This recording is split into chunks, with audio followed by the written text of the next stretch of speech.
সাল্লাল্লাহু আলাইহি ওয়াসাল্লাম রজব এবং শাবান মাসে বেশি বেশি পাঠ করার জন্য তাগিদ দিয়েছেন এবং রজব শাবান মাসে মহানবী সাল্লাল্লাহু আলাইহি ওয়াসাল্লাম বেশি বেশি নফল রোজা রেখেছেন। কি রেখেছেন? নফল রোজা রেখেছেন। কেননা রমজান মাসের পূর্ব প্রস্তুতি শরীর রাসূল করিম সাল্লাল্লাহু আলাইহি ওয়াসাল্লাম বেশি বেশি নফল রোজা রেখেছেন। বিশেষ করে শাবান মাসে রাসূল করিম সাল্লাল্লাহু আলাইহি ওয়াসাল্লাম বেশি নফল রোজা রেখেছেন। হযরত আম্মাজান আয়েশা সিদ্দিকা রাদিয়াল্লাহু তাআলা আনহা বলেন যে আমি রাসূল করিম সাল্লাল্লাহু আলাইহি ওয়াসাল্লামকে শাবান মাসে এত পরিমাণ নফল রোজা রাখতে দেখেছি যে অন্য কোনো মাসে তাকে এত পরিমাণ নফল রোজা রাখতে দেখি নাই। মুহতারাম হাজিরিন, তো এই যে দোয়া করলাম আল্লাহুম্মা বারিক লানা ফি রজব ওয়া শাবান ওয়া বাল্লিগনা রমাদান, আল্লাহ রাব্বুল আলামিন আমাকে আপনাকে রজব এবং শাবান মাসের পরে রমজান মাসের নিকটবর্তী নিয়ে এসেছেন, এই জন্য সকলে করি আলহামদুলিল্লাহ। হাজিরিন, কত মানুষ ছিল যারা কত বছর এই সময় বেঁচে ছিল কিন্তু এই রমজান পাওয়ার তৌফিক হয় নাই। হয়েছে? হয় নাই। আজকে আমি কথা বলতেছি, কালকে যদি রোজা শুরু হয় কালকে এই সময়ের মধ্যে আমাকে কবরের মধ্যে চলে যেতে হতে পারে, এটা কেউ বলতে পারবে না।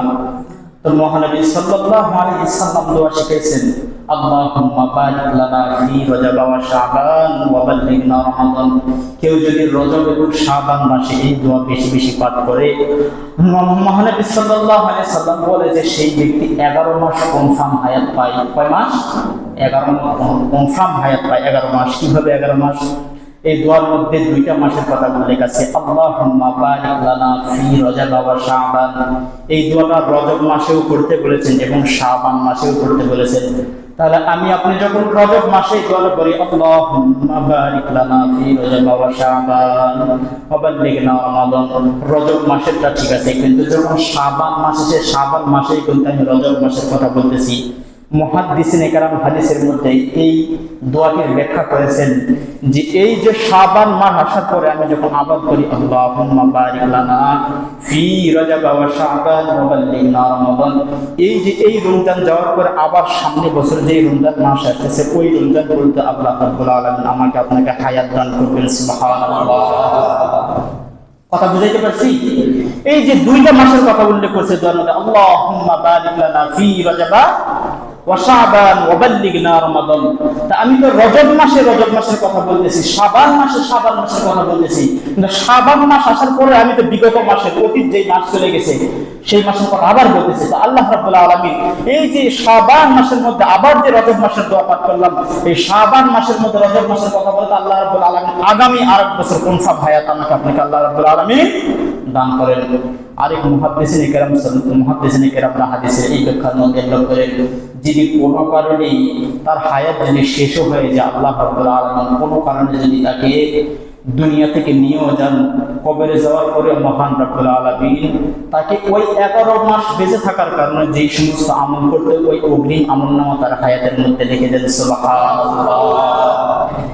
মুহতারাম হাজিরিন, এই যে রমজান মাস আল্লাহ রাব্বুল আলামিন রমজান মাসটা আমাদের জন্য এতটাই গুরুত্বপূর্ণ করে দিয়েছেন যে আমরা রমজান মাসের শাবান মাস রমজান মাসের গুরুত্বটা যদি আমরা বুঝতাম তাহলে আমরা কিসের মোবাইল কিসের দুনিয়ার কাজকর্ম সব কিছু ভুলে আল্লাহ রাব্বুল আলামিনের ইবাদতের জন্য আমরা পাগল হয়ে যেতাম।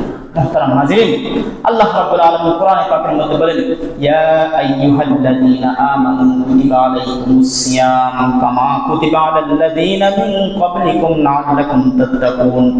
হে দুনিয়ার লোক সকল, আমি তোমাদের উপর রোজা ফরজ করেছি যেরকম করে ফরজ করেছি পূর্ববর্তী উম্মতদের জন্য লাআল্লাকুম তাত্তাকুন, এবং যারা মুত্তাকি পরহেজগার।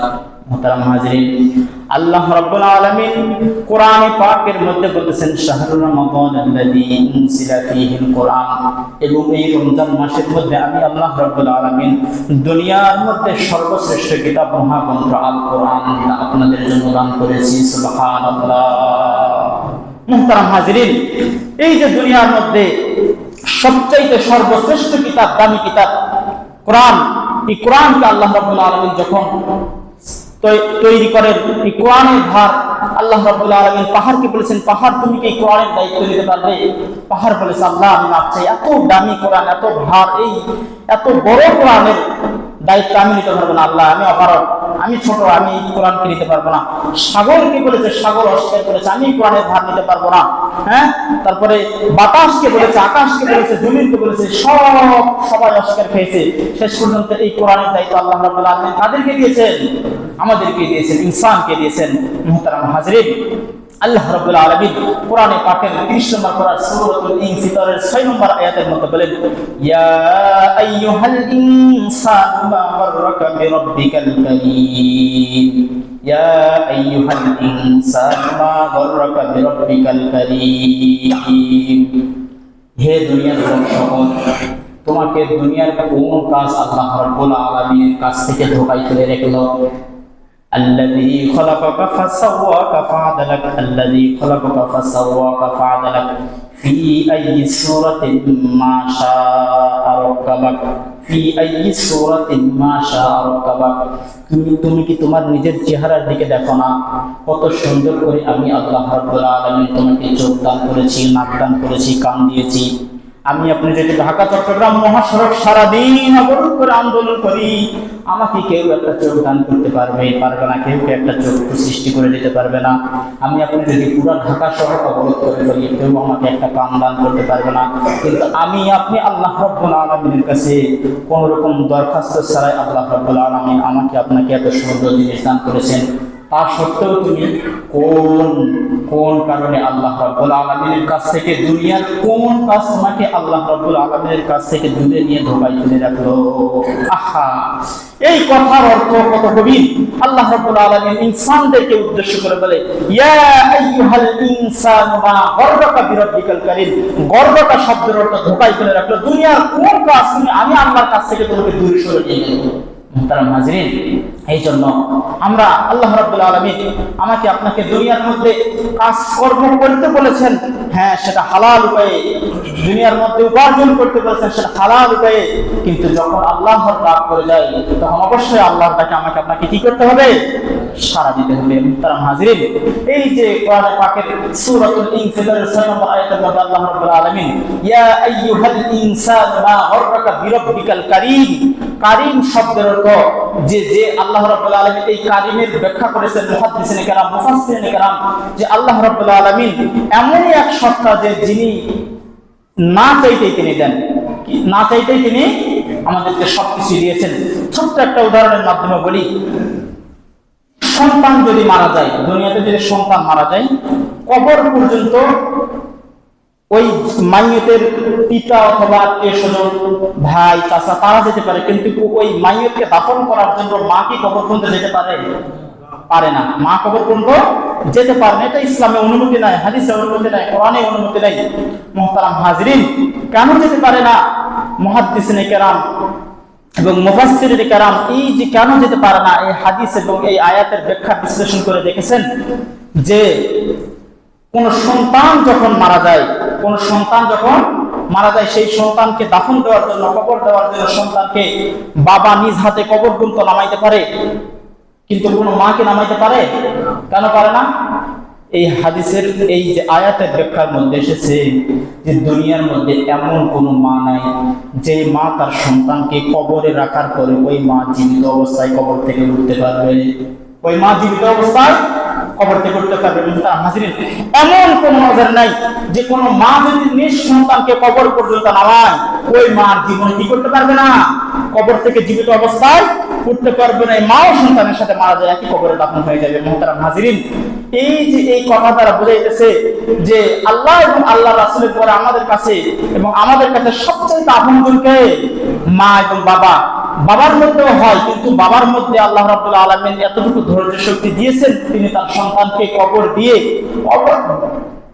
কবরের মধ্যে তো অবশ্যই তার যন্ত্রণা হয়, কষ্ট লাগে, কিন্তু এতটুকু ধৈর্য শক্তি আল্লাহ রাব্বুল আলামিন তাকে কি করেছেন? দিয়েছেন। এই জন্য কিন্তু দুনিয়ার মধ্যে এমন কোনো মা নাই যে মা তার নিজ সন্তানকে কবর পর্যন্ত সন্তানকে নামানোর পরে উঠিয়ে আসবে। এতটুকু ক্ষমতা কোনো মায়ের, এতটুকু ধৈর্য শক্তি কোনো মায়ের নেই। মুহতারাম হাজিরিন, যে আল্লাহ রাব্বুল আলামিন যে মাকে এত দয়া দিয়ে সৃষ্টি করেছেন, যে মা তার নিজ সন্তানকে কবর পর্যন্ত রাখার পরে মা সেই কবর গুরুস্থান থেকে, কবর থেকে উঠে আসতে পারে না, মুহতারাম হাজিরিন, তাহলে চিন্তা করেন যে মায়ের মনের মধ্যে এত দয়া মায়া দিয়ে, যে পিতার মধ্যে আল্লাহ রাব্বুল আলামিন এত দয়া মায়া দিয়ে যে মাকে সৃষ্টি করেছেন, যে মা আমাদেরকে পেটে ধরেছেন, সেই মায়ের মধ্যে যদি এত দয়া হয়, তাহলে ওই মাকে সৃষ্টিকর্তা, আমাকে সৃষ্টিকর্তা আল্লাহ রাব্বুল আলামিনের দয়া কতটা গভীর হতে পারে? হতে পারে না? মুহতারাম হাজিরিন, এই জন্য সামনে রমজান মাস আসতেছে। মুজাদ্দিদ মিল্লাত হাকিম হযরত আশরাফ আলী থানভী রাহমাতুল্লাহি আলাইহি বলেন যে মানুষ রোজার মধ্যে দুইটা জিনিস যদি মনের মধ্যে গাঁথায় নিতে পারে, এক নম্বর যে আমি যেখানেই থাকি না কেন, আল্লাহ রাব্বুল আলামিন আমাকে দেখতেছে। আমি যদিও ঘরের মধ্যে দরজা আটকায় দিয়ে, জানালা আটকায় দিয়ে গুনাহ করতেছি, আমাকে যদি না দেখুক আল্লাহ দেখতেছে। কোন মানুষ যদি এই চিন্তাধারা মনের মধ্যে নিয়ে আসতে পারে, সেই মানুষটা 50% গুনাহ থেকে দূরে থাকতে পারবে।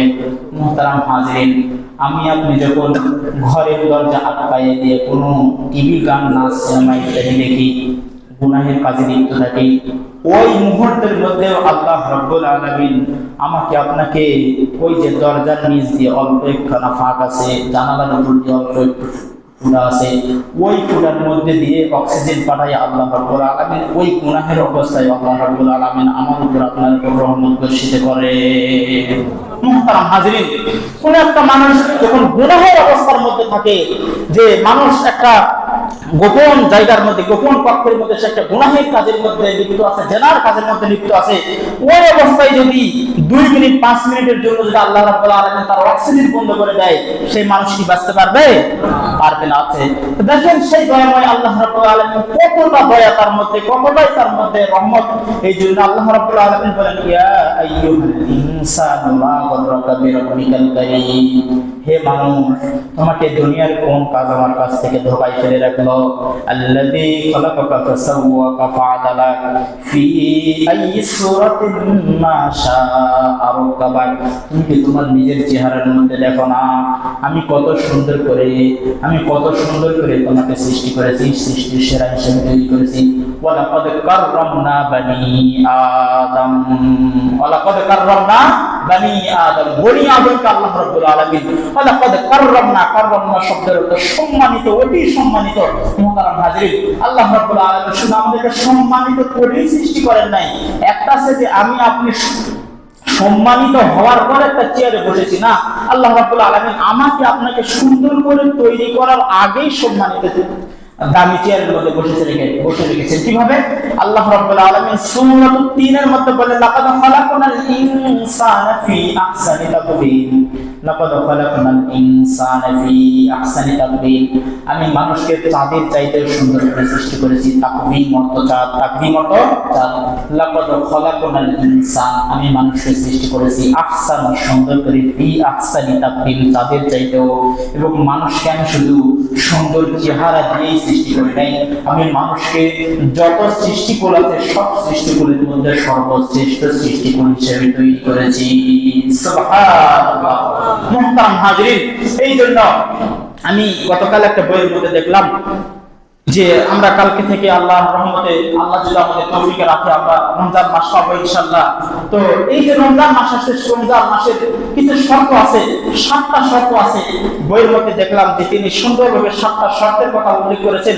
কেউ যদি এই 7টা শর্ত মানতে পারে, তাহলে আল্লাহ রাব্বুল আলামিন আমার আপনার রোজাকে পুরোপুরিভাবে আল্লাহ রাব্বুল আলামিন কবুল করবে। অতএব এই 7টা শর্ত অনুযায়ী যদি আমরা রোজা রাখতে না পারি, রোজার মাস কাটাতে না পারি, তাহলে সেটা রোজা হবে না, উপবাস থাকা হবে। কি থাকা হবে? উপবাস থাকা হবে। এক নম্বর হলো জবানের হেফাজত করতে হবে। 1 নম্বর কিসের হেফাজত করতে হবে? জবানের হেফাজত করতে হবে। 2 নম্বর কানের হেফাজত করতে হবে। 3 নম্বর চোখের হেফাজত করতে হবে। কয়টা হলো? 3 নম্বর। 1 নম্বর জবানের হেফাজত করতে হবে, 2 নম্বর কানের হেফাজত করতে হবে, 3 নম্বর চোখের হেফাজত করতে হবে, 4 নম্বর শরীরের সমস্ত অঙ্গ প্রত্যঙ্গের হেফাজত করতে হবে। কয়টা হলো? 4টা। 5 নম্বর হলো ওয়াক্ত মতো নামাজ আদায় করতে হবে। কয়টা হলো? 5টা। 6 নম্বর হলো হালাল রুজি খেয়ে হালাল খানা ভক্ষণ করে রোজা রাখতে হবে। কি খেতে হবে? হালাল রুজি। আপনি যদি কেরোসিন তেলের সাথে সয়াবিন তেল মিশ্রণ, সেটা কি খাওয়ার রুচি থাকবে? আপনি রোজা রেখেছেন কিন্তু আপনি হারাম ভক্ষণ করে রোজা রাখতেছেন, সেই রোজা কি আল্লাহর দরবারে কবুল হবে? হবে না। তো 6টা। 7 নম্বর হলো যে গভীর রাতে উঠে আল্লাহর দরবারে বা দিনের মধ্যে মসজিদে এসে আল্লাহর কাছে হাত তুলে কি করতে হবে? কান্নাকাটি করতে হবে, আল্লাহর কাছে চাইতে হবে। মুহতারাম হাজিরিন, 1 নম্বর বললাম কি? জবানের হেফাজত করতে হবে। জবানের হেফাজত কিভাবে করবে? রোজা অবস্থায় কাউকে গালি দেওয়া যাবে না, কি করা যাবে না? গালি দেওয়া যাবে না। রোজা অবস্থায় কারোর সমালোচনা, কিবুতি ইত্যাদি করা যাবে না। মোহতারাম হাজিরিন, তাহলে আমি আপনি একটু চিন্তা করে দেখি, আমি আপনি রোজা থাকলাম কিন্তু মুখ দিয়ে খারাপ কথা উচ্চারণ করলাম, কি করলাম? খারাপ কথা উচ্চারণ করলাম, খারাপ একটা অকথ্য ভাষায় কাউকে গালি দিয়ে দিলাম, তাহলে এই রোজা হলো না, এটা শুধু উপবাস থাকা হবে। রোজা আল্লাহর দরবারে কোনো ফায়দা আসবে না। কি আসবে না? কোনো ফায়দা আসবে না। মোহতারাম হাজিরিন, আমরা যখন দোকানে বা কোনো জায়গায় বসে থাকি, অযাচিতভাবে কোনো কারণে কোনো একটা মানুষের সমালোচনা গীবত শুরু করে দেই, রোজা অবস্থায় কারণ গীবত করা যাবে না। কি করা যাবে না? গীবত করা যাবে না। মোহতারাম হাজিরিন, আল্লাহ রাব্বুল আলামিন বলেন যে রোজা অবস্থায় কারো গীবত করা যাবে না। কি করা যাবে না? গীবত করা যাবে না। নিশ্চয়ই রোজা হলো মুত্তাকি পরহেজগারদের জন্য। কাদের জন্য? পরহেজগারদের জন্য। মোহতারাম হাজিরিন, আপনি রোজা রেখেছেন, মোবাইলের পিছনে সময় না দিয়ে আপনি যদি ফেসবুকে ঢোকেন, ঘন্টার পর ঘন্টা চলে যাবে, ইন্টারনেটে ঢোকেন, ঘন্টার পর ঘন্টা চলে যাবে। তো রাসূল করিম সাল্লাল্লাহু আলাইহি সাল্লাম বলেন, রমজান মাসে আপনি একটু মোবাইলের পিছনে সময় না দিয়ে, আমি বলতেছি একটা কথা উদাহরণ দিচ্ছি, মোবাইলের পিছনে সময় না দিয়ে, অপচয় না করে আপনি ওই সময়টা একটু কোরআনকে দেন। কাকে দেন? কোরআনকে দেন। আপনি যারা কোরআন পড়তে জানেন, একটু মসজিদের ভিতরে বা ঘরের ভিতরে রমজান মাসে একটু বেশি বেশি কোরআন তেলাওয়াত করেন। কি করেন? কোরআন তেলাওয়াত করেন। রাসূল করিম সাল্লাল্লাহু আলাইহি সাল্লাম ইরশাদ করেন, রমজান মাসে একটি ইবাদত করলে তার সওয়াব হয়, কয়টি ইবাদত করার 70 গুণ সওয়াব হয়। মুহতারাম হাজিরিন, এই জন্য যারা কোরআন পড়তে জানেন, বেশি বেশি কোরআন তেলাওয়াত করবেন, সূরা ইয়াসিন পাঠ করবেন, সূরা ফাতিহা পাঠ করবেন। আমাদের যাদের বাবা মা দাদা দাদি নিকট আত্মীয় অন্ধকার কুকুরে চলে গেছে, তাদের জন্য একটু কোরআন পাঠ করে সওয়াব হাদিয়া পাঠাইবেন। কথা কি খারাপ করলাম? মুহতারাম হাজিরিন, সময় হইলে একটু বাবা মার কবরের পাশে গিয়ে দোয়া করবেন। কি করবেন? বাবা মার কবরের পাশে গিয়ে দোয়া করবেন। হাদিসের মধ্যে এসেছে যে আমরা যখন কোনো কবরের পাশে যাই, কবরের পাশে গেলে কি করতে হয়? সালাম দিতে হয়। আসসালামু আলাইকুম ইয়া আহলাল কুবুর। কি করতে হয়? সালাম দিতে হয়। তাহলে সালাম যে দিতে হয়, এই সালাম কি মৃত মানুষকে দিই? মৃত মানুষকে দিই না? হ্যাঁ, মৃত মানুষকে দিই, ঠিক আছে, কিন্তু এই হাদিসের ব্যাখ্যার মধ্যে এসেছে যে মানুষ যদিও মানুষের দেহাবশেষ ওই জায়গায় কবরের মধ্যে মিশে যায়, কিন্তু তার রূহ আত্মা, একটা মানুষ যখন কোন মানুষের কবরের পাশে যায়, যখন সেই মানুষটা ওই কবরবাসীকে সালাম দেয়, ওই সালামের উত্তরটা কবরের বাসীরা কি করে? গ্রহণ করে। মুহতারাম হাজির, ওই রূহ আত্মা ওই সময় কবরের মধ্যে কি হয়? উপস্থিত হয়ে আপনার সালামের উত্তর নেই। মুহতারাম হাজির, আমার আপনার দাদা মারা গেছে, বছরের বছর চলে গেছে, আমার আব্বা মারা গেছে, আপনার আম্মা মারা গেছে, মা মারা গেছে, বছরের পর বছর চলে গেছে, মায়ের কবরের পাশে যাই না, মায়ের কবরের পাশে যাই না। রমজান মাসে একটু মায়ের কবরের পাশে যাবেন, যে দোয়া করবেন, রব্বির হামহুমা কামা রব্বায়ানি সগীরা, রব্বির হামহুমা কামা রব্বায়ানি সগীরা। আমার মা নেই, রব্বির হামহুমা কামা রব্বায়ানি সগীরা। আয় আল্লাহ, আমার মা ছোট্টকালে যেভাবে আমাকে বুকের মধ্যে ধরে রেখেছে, আল্লাহ তুমি আমার মাকে, তোমার বুকের মধ্যে আমার মাকে একটু এরকম ভাবে জড়াই ধরে রেখো আল্লাহ। মুহতারাম হাজির, এই জন্য বলেছে রোজার মাসে কি করা লাগবে? জবানের হেফাজত করতে হবে। জবানের হেফাজত কিভাবে করবে? গীবত থেকে দূরে থাকতে হবে, অশ্লীল ভাষায় কোনো গালি গালাজ থেকে দূরে থাকতে হবে। এটা হলো জবানের হেফাজত। তাহলে এই সমস্ত জবানের হেফাজত করতে হলে আপনাকে কোরআনের সাথে লেগে থাকতে হবে। হাতে একটা তাসবিহ নেন, জিকির করেন, সুবহানাল্লাহ সুবহানাল্লাহ সুবহানাল্লাহ, আলহামদুলিল্লাহ আলহামদুলিল্লাহ আলহামদুলিল্লাহ। এই যে সুবহানাল্লাহ আপনি একবার পাঠ করলেন, আল্লাহ রাব্বুল আলামিন আপনাকে কি পরিমাণ সওয়াব দিবে আপনি এটা কল্পনাও করতে পারবেন না। ছোট্ট একটা উদাহরণ দিই, হযরত ইউসুফ আলাইহিস সালামের জামানায় হযরত ইউসুফ আলাইহিস সালাম ওই সময়ের প্রাণমন্ত্রী ছিলেন। কি ছিলেন? প্রাণমন্ত্রী ছিলেন। মিশরের মধ্যে হযরত ইউসুফ আলাইহিস সালাম যে দেশে বাস করতেন মিশর, তো ওনার ওই দেশের মধ্যে ওই সময় খুব দুর্ভিক্ষ চলতেছিল। তখন এই দুর্ভিক্ষ অবস্থায় মানুষদেরকে ত্রাণ দিচ্ছিলেন। দেওয়ার সময় সিরিয়াল অনুযায়ী ত্রাণ দিচ্ছিলেন। একটি মানুষ এসে বললেন যে আমাকে ত্রাণ দেন, দেওয়ার পরে বললেন আমাকে আর একটু বেশি দেন। তাকে আরেকটু বেশি দেওয়া হলো। তিনি এরকম ভাবে 3 বার বেশি দিলেন। তারপরে বললেন হযরত ইউসুফ আলাইহিস সালাম একটু রাগে বললেন যে হে ভাই, তুমি কি দেখো না সমস্ত মানুষ দুর্ভিক্ষের মধ্যে দিন কাটাচ্ছে, না খেয়ে দিন কাটাচ্ছে, তুমি যদি এতগুলো ত্রাণ গ্রহণ করো তাহলে মানুষকে দিয়ে দিব। তখন ওই লোকটি বললো যে হে ইউসুফ, আপনি যদি জানেন আমি কে, তাহলে আপনি এখানে আপনার যতগুলো ত্রাণ আছে সবগুলো ত্রাণ আমাকে দিয়ে দিবেন। হযরত ইউসুফ আলাইহিস সালামকে বললেন যে তুমি যদি জানো আমি কে, তাহলে তোমার এখানে যতগুলো ত্রাণ আছে সবগুলো ত্রাণ আমাকে কি করবে? দিয়ে দিবে। হযরত ইউসুফ আলাইহিস সালাম কৌতূহল বশত তাকে একটু আগ্রহ বশত জিজ্ঞেস করলেন যে তুমি কে? তখন বললেন যে হযরত ইউসুফ আলাইহিস সালামের সময় নাম ছিল জুলাইকা। যে জুলাইকা যখন তাকে মিথ্যা অপবাদ দেওয়ার জন্য হযরত ইউসুফ আলাইহিস সালামকে জেলখানায় ঢুকাইছিল, মিথ্যা অপবাদ দিয়েছিল, মিথ্যা অপবাদ দিয়ে ফাঁসানোর জন্য চেষ্টা করতেছিল, ওই সময় হযরত ইউসুফ আলাইহিস সালামের পাশে ওই রুমের মধ্যে দোলনা একটা ছোট্ট শিশু ছিল। ওই ছোট্ট শিশুর জবাবকে আল্লাহ রাব্বুল আলামিন খুলে দিয়েছিল। ওই দোলনার ছোট্ট শিশুটা সাক্ষী দিয়েছিল যে আমি ছোট্ট শিশু সাক্ষী দিয়েছি যে হযরত ইউসুফ আলাইহিস সালাম অনেক কাজ করে নাই। মুহতারাম হাজিরিন, এই কথা শোনার পর হযরত ইউসুফ আলাইহিস সালামকে তাকে আরো যে 300 মণ গুণ দিয়ে দিল। মুহতারাম হাজিরিন, তাহলে দেখেন যে যেই হযরত ইউসুফ আলাইহিস সালাম তাকে একবার পবিত্রতা সাক্ষী দেওয়ার কারণে, নির্দোষ সাক্ষী দেওয়ার কারণে, যে হযরত ইউসুফ আলাইহিস সালাম যদি তাকে একজন সাধারণ মানুষ হওয়ার কারণে 300 মণ গুণ দিতে পারে, আমি আপনি দিনের মধ্যে 5 ওয়াক্ত নামাজের মধ্যে যখন সানা করতেছি সুবহানাকাল্লাহুম্মা ওয়া বিহামদিকা ওয়া তাবারাকা ইসমুকা ওয়া তাআলা জাদ্দুকা ওয়া লা ইলাহা গায়রুক, যখন রুকুর মধ্যে যাচ্ছি রুকুর মধ্যে গিয়ে পড়তেছি সুবহানা রাব্বিয়াল আযীম, সিজদার মধ্যে যাচ্ছি তখন পড়তেছি সুবহানা রাব্বিয়াল আ'লা।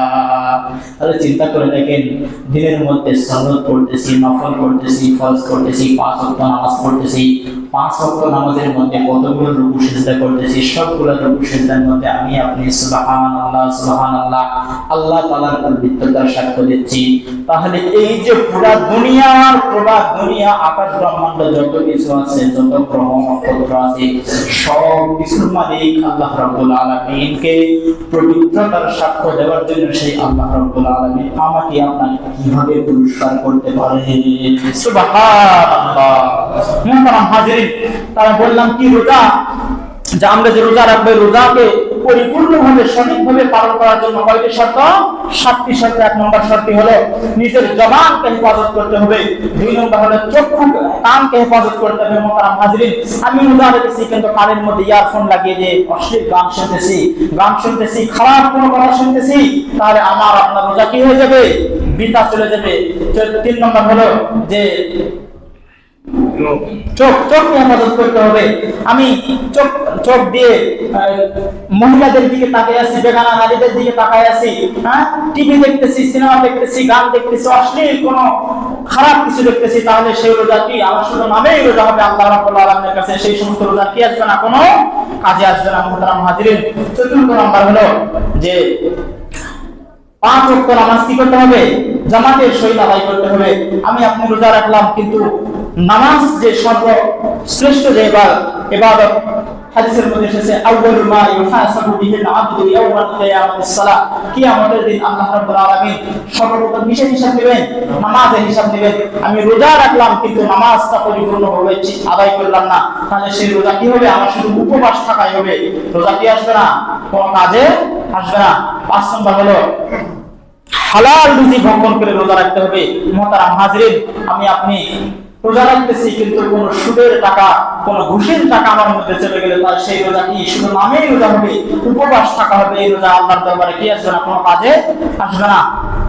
7 নম্বর হলো যে আল্লাহ রাব্বুল আলামিনের কাছে কি করতে হবে? হাত তুলে কান্নাকাটি করে চাইতে হবে মোহতারাম হাজিরিন।